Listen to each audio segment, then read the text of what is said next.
Katy Perry had to remind the sold-out crowd that were watching her final Vegas show that she's Katy Perry.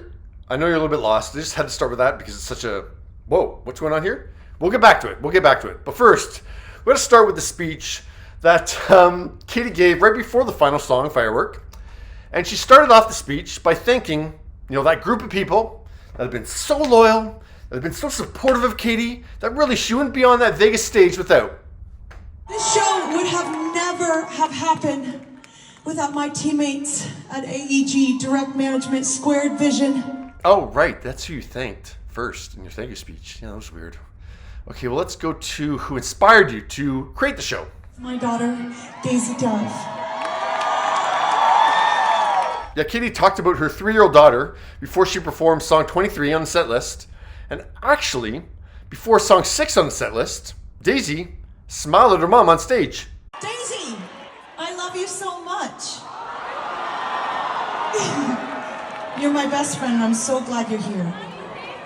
Yes, that is Daisy. You wouldn't know it because that is the first time we've ever seen Katy and Orlando Bloom's daughter, ever. When I met her, it was like all the love I was ever searching for finally showed up.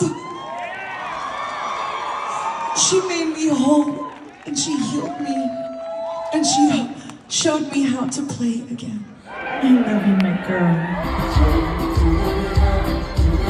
Let's go!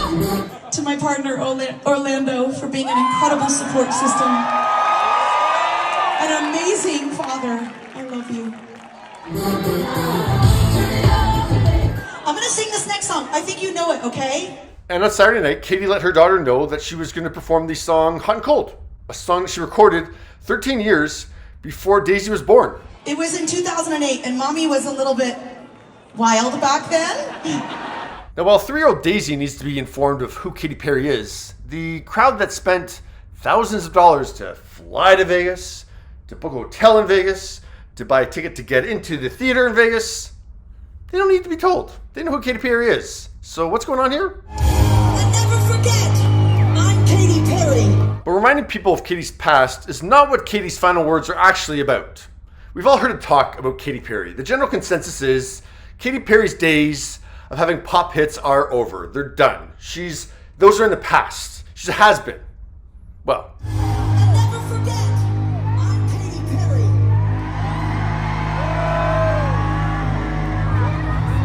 Well, this is Katy saying, you think I can't be that Katy Perry anymore? Well, I'm about to be. Katy wants to change the predicted narrative about her. That the Witness era forever ended Katy's high level of success in pop music. That's that flop she was talking about. I'd like to see you try.